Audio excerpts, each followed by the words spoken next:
Lakota chief's son was dying of fever. A mute runaway saved him and found a family. The first thing I remember about her is her hands. Not her face.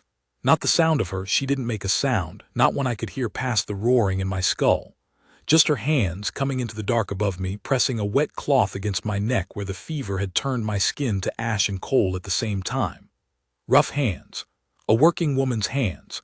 A long scar along the heel of the left one, old and white and healed badly, the kind that comes from a man, not a tool. I was on the floor of the old Dunbar line shack when I saw those hands. I didn't know how I'd gotten there. I had been riding 2 days south to meet my father's men at the Grable crossing, and then there was nothing, a crack of cold, the ground rising, the horse gone somewhere without me. I want to tell you I came back slow and dignified, the way a man raised to lead other men should. I did not. I came back retching and shaking, and when I tried to sit up she put a hand flat on my sternum and pushed me back down, the way you'd push a calf that doesn't know it needs to stay still. She wasn't asking. My name is Taka Tonka's son. That's the name that matters in the telling, not the name the trading post men wrote in their ledgers, which I gave them wrong on purpose. My father led the last band of our people who still ran horses the old way along the northern breaks, and the thing men in towns thought they knew about Lakota men, that we don't bend, don't break, don't bleed inside a body that fails us, that lie had served us well enough. I had believed a piece of it myself. Lying on that floor believing it looked like this, I kept trying to get up. Every time I tried she pushed me flat. By the third time she did it, she didn't even stop stirring whatever was in the tin pot over the fire, just put out an arm without looking. I was too weak to argue with that arm and it shamed me past telling. The shack had 2 walls you could still trust. The other 2 had gaps that let in the November air and enough gray light that I could see her move around. She was not young. 30, maybe more, with weathered skin and dark circles like she hadn't slept whole in some time. She wore men's clothes, a coat that fit her like she'd borrowed it from a much larger man, trousers tucked into boots that were too big. She'd wrapped rags around the boot toes so they didn't fall off her feet when she walked. She never spoke, not a sound that was a word. I thought at first she was ignoring me, the way women sometimes ignore men to teach them something. But then I watched her work the broth, the cloth, the fire she kept feeding scrap wood into, and I noticed she moved her lips sometimes, fast and small, like she was talking to herself, but the words didn't come out the front. Like the road between what she thought and what she could make her mouth do had been closed off somewhere back along the line. I said after a while, my voice was a ruin, like gravel in a tin cup, I said, I can hear you fine if you talk. She looked at me, then she looked back at the fire. I let that be. I need to tell you about the fever before I tell you about the rest, because the fever is the part where I understood what I was dealing with, not with her, but with myself. The second night it came back hard. I'd thought I was through it. I'd held down the broth, which tasted like boiled leather and smelled like sage, and I'd felt myself cooling off, and then sometime in the dark the cold came back with a different face. Not the shivering cold. The burning one, where you're freezing and on fire at the same time, and your mind goes somewhere that isn't where your body is. I went back to the river, the one from when I was 11, when my father walked me into it the morning after my first real hunt, and the water was snowmelt cold, and he put a hand on my head and said something I've never been able to repeat because it belongs only to that morning. I went back there to that river, and I stayed for what felt like the whole night. What I know actually happened, she sat beside me the whole time. When I came out of it, out of that river, back to the floor and the shack and the gray dawn coming through the gaps in the wall, she was cross-legged next to me with her back against the wall and her arms around her knees and her eyes open, watching the door. She hadn't slept. The fire was still going. The cloth she'd been using on my neck and forehead was folded on her knee, already damp, ready. She didn't look at me right away when I came back. just reached over without turning her head and pressed the cloth against my neck. Her hand stayed there a moment, checking the heat the way you check a horse's foreleg for swelling, calm and practiced and without ceremony. Then she looked at me, and whatever she found in my face was good enough, because she gave one small nod. Like we'd agreed on something. On the third day I could sit up on my own and keep it. She had found, or carried, a clay crock of something with dried venison in it, real food, not just broth, and she handed it to me and watched until I ate. I noticed she ate very little herself. A corner of dried flatbread she'd been holding in her coat pocket. She ate it like she'd been rationing herself for longer than 3 days. "Where were you going?" I asked her, "before you found me?" She looked at the door. "Away from something," I said. She looked at me, a long look like she was deciding something about me. Then she made a motion with her left hand, not a sign I knew, but clear enough. One hand cutting flat away from the other. "Gone. Cut off. Don't ask more." "All right," I said. She seemed to appreciate that. She went back to the fire. I found out later, not from her. She never told me anything straight out. Everything was hands and eyes and the set of her jaw. I found out from a man in a town 2 months on, a storekeeper who recognized the coat she was wearing.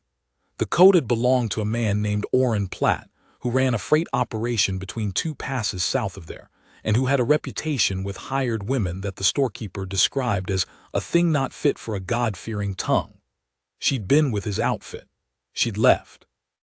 The long scar on her hand was from when she'd taken the coat. But I'm getting ahead. On the 4th day, I stood up and stayed standing. She was at the fire, same as always, and I got to my feet and held myself there, and she turned around and looked at me, just looked, measuring, and then went back to what she was doing. I took that as approval. I got myself to the door and opened it. The cold outside was the good kind, the clean kind, dry and sharp and tasting like distance. My horse was there, ground hitched to an iron stake I hadn't put there. She must have found him wandering and brought him in. He'd been watered and his legs checked. I could see where she'd run her hands down them, the mud scuffed from his fetlocks. I stood in the doorway and looked at the horse and then back at her, and I said, "You found my horse." She didn't turn around. "You went out in the cold and found my horse and brought him back and checked his legs." She stirred the pot. I didn't know what to say to that. In my world, and in the world I'd moved through since my father's band scattered and I'd had to find my own way, there is a clear ledger. Men know what they owe and to whom. I owed this woman something I didn't have a word for in either of the languages I carried. I said, "I'm grateful." She turned around then, just for a second, looked at me straight the way she had on the 3rd day. Then she made a different motion, her hand open, brushed outward from her chest, something like, "That's enough." She meant stop counting. There's a thing that happens sometimes between 2 people who are each used to being alone. It doesn't come from talking, because you run out of things to say fast when one of you can't say them, and I'm not a man who fills silence to hear himself. It comes from the hours, from doing things next to each other, from the way a person holds their weight when they think no one's watching them. I learned her by watching her work. She was capable in a way that had no waste in it. Everything she did the right number of times and then stopped. She didn't circle a problem the way anxious people do. She looked at it and went at it and it was done. The fire, the food, the horse. When the wind found a new gap in the wall and started throwing cold, she studied it for about 15 seconds, found a piece of timber rot near the door, broke it up with her boot, and had the gap plugged before I'd registered that she'd started. There was a kind of ease in that. Not the ease of a person who had it easy, nothing about her said that, but the ease of someone who had gotten very good at solving problems alone, without help, without anyone coming. She'd been solving everything alone for a long time. You can tell that. It's in the body. I know that kind of body. I have one. On the 5th night, the wind came up serious. the kind that comes off the northern plains like it has a name and a grudge, and the two trustworthy walls suddenly didn't feel as trustworthy.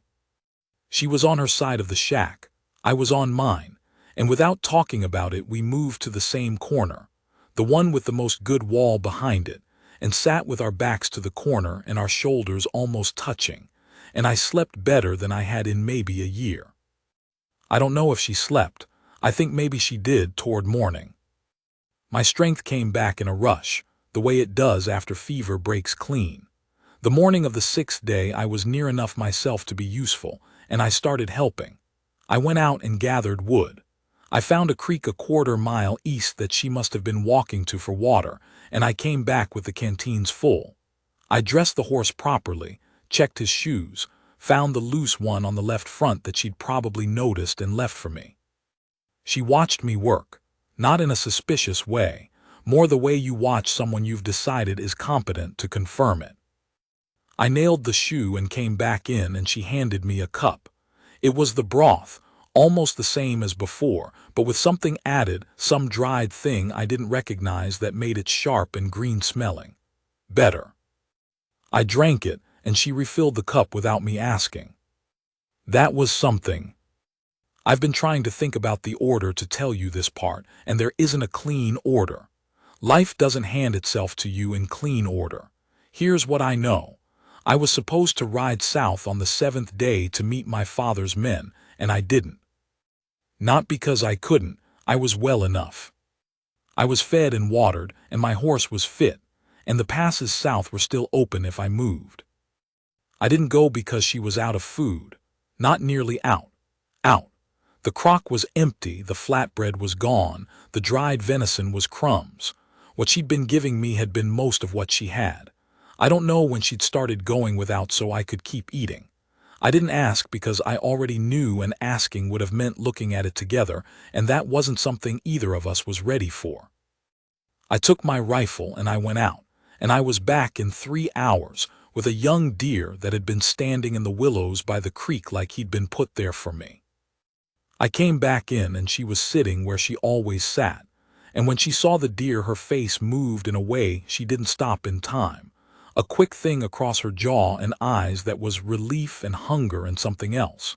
She covered it fast, but I had already seen it. I broke down the deer and she built the fire up, and we worked side by side in a silence that had a different texture to it now. I can't say how to put it. Like two people who had agreed on something without the meeting where the agreement gets made. There is a thing I need to tell you about my life at that time. I had been moving alone for 3 years when she found me on that floor. After my father's band was pushed to the agency, and the old life closed down around us like a fist, I had gone a different direction than most of the men I grew up with. I hadn't done the agency. I couldn't. I had moved into the spaces between white towns, working cattle for outfits that needed someone who could read land and weather and cattle sickness better than they could, and didn't mind paying him less because of his face. I was good at the work. I was the best cowhand most of those outfits ever had, and some of them knew it and some of them didn't, and it didn't matter either way because I kept moving. 3 years of that. 3 years of being the best hand and the one who ate apart from the others and slept nearest the horse lines. 3 years of being useful and invisible at the same time. I had learned to not need anything from people. Not to need to be seen or spoken to or thanked. I thought that was strength. I thought I had mastered something the younger men who came with me to work cattle hadn't mastered yet, the ability to need nothing. She upended that in about 6 days without trying. Because here's what she did. She looked at me straight. Not through me like the cattle outfit men did, like I was the outline of a person but not the inside. Not sideways, the way people look at you when they know they owe you something they won't pay. Straight. Every time. Like looking away would cost her something. She looked at me like I was there. On the 8th day, I had a choice to make, and I made it wrong the first time and then went back and made it right. What I did first, I got my horse ready to ride south. I put on my gear, I rolled the bedroll, I got everything set. She was at the fire and she watched me do it, and her face stayed still, the way faces stay still when the person inside has been disappointed before and got good at it. I walked out and got on the horse and rode about 100 yards toward the breaks. Then I stopped. I sat on the horse for a long time. The wind was coming from the north and it smelled like snow behind it, 3 or 4 days out. The country in front of me was open and brown and cold, and I knew every feature of it, and I had nowhere to be in it that was home. I turned the horse around. When I came back and she was still at the fire, she didn't turn around when I came through the door. I put my bedroll back against the wall. I took off my gear. I sat down on my side of the shack. After about a minute, she got up and poured something into a cup and handed it to me. I took it. She sat back down. I said, "I'm not going south today." She looked at the fire. I said, "The pass will keep another week."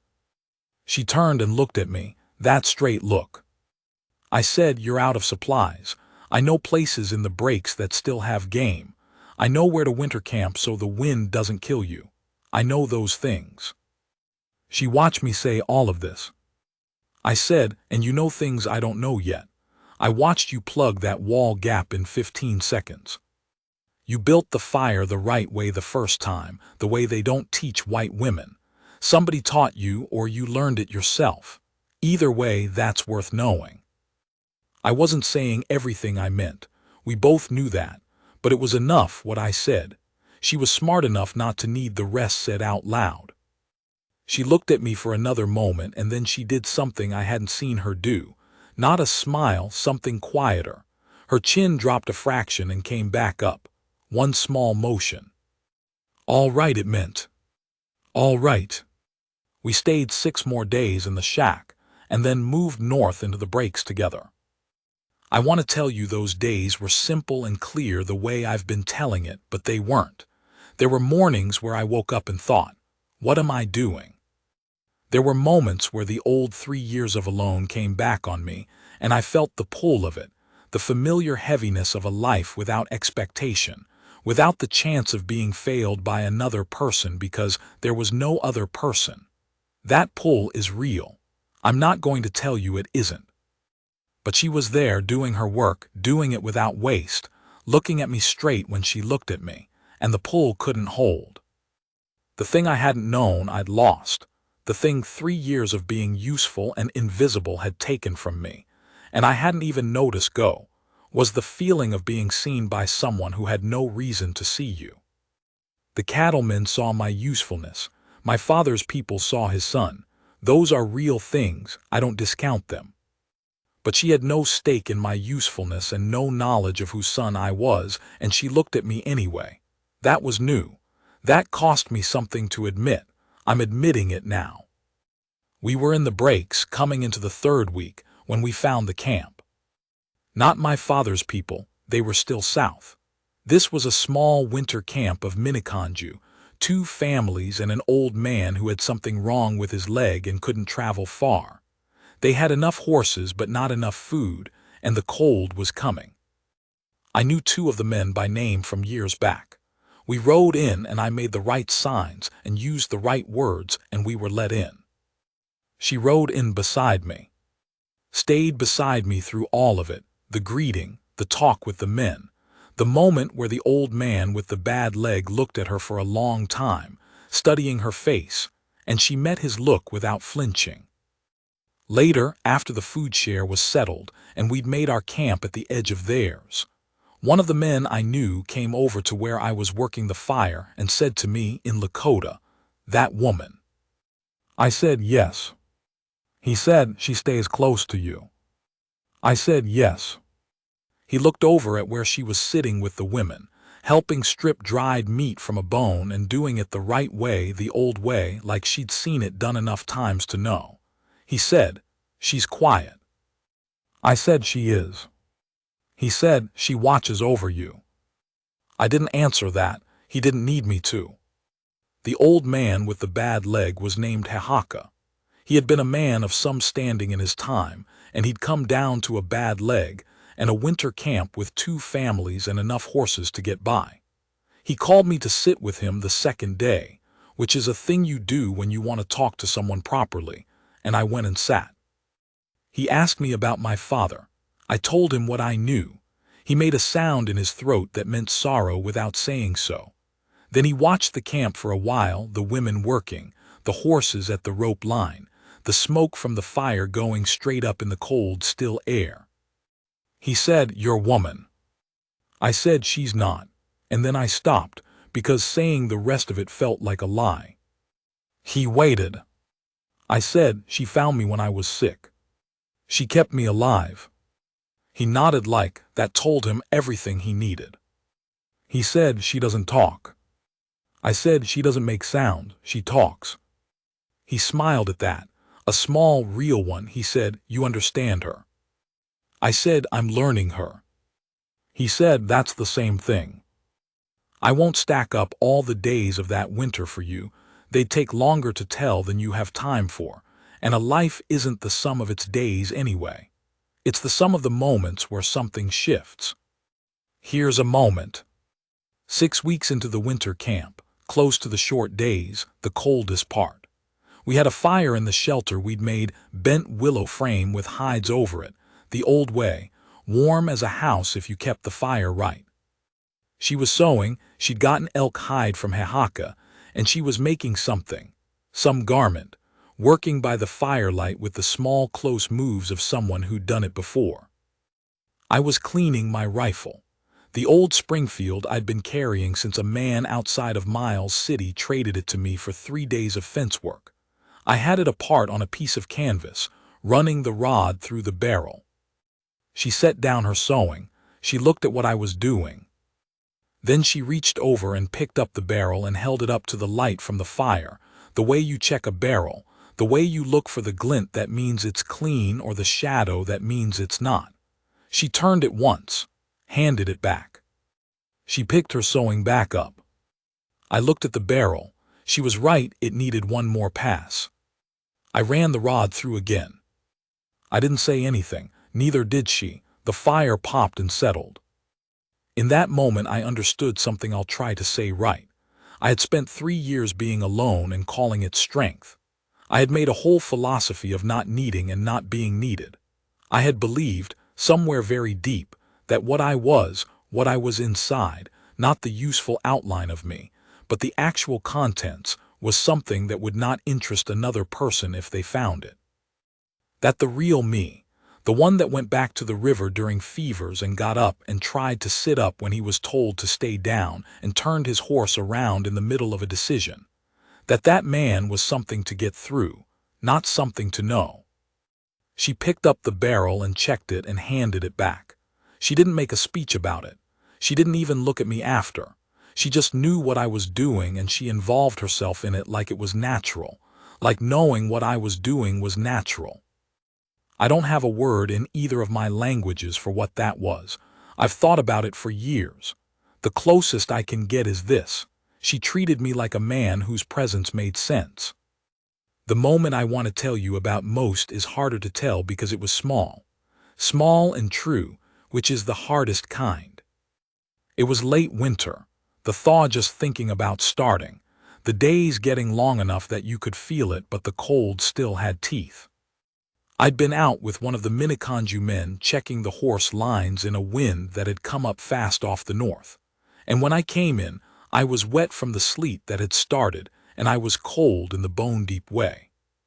She was at the fire. She had a blanket she'd been using for herself. She'd traded for it, a good thick wool one, warm, and when I came in she stood up and put it around my shoulders without any hesitation. Just stood up and put it there and then went back to what she was doing. I sat with that blanket around me and the fire in front of me and her working beside me, and something I can't name settled in my chest. Settled and stayed.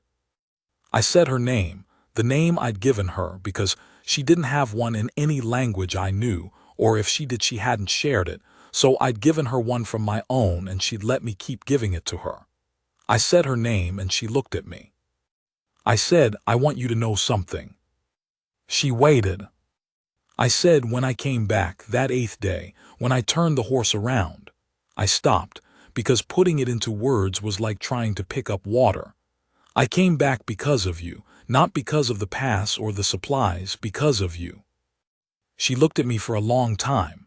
That straight look, that looking at what is there look. Then she reached over and pressed the back of her hand against my cheek. The way you might check a fever, but there was no fever. She knew there was no fever. She was doing something else. She held her hand there and her eyes were on mine and they didn't move. I put my hand over hers. We stayed like that for a while. The fire was the fire. The wind was the wind outside. There are things that happened after the thaw that are their own story and not this one. The finding of my father's people. The going back. The way they received her and the way she received them. And the particular afternoon Hehaka's youngest grandchild fell asleep with her head in that woman's lap, and she sat still for 2 hours so as not to wake her. The way my father looked at her the first time and then looked at me and said exactly nothing. The way my father always said the most important things. The spring. But this is the story I wanted to tell you first, because this is where it began.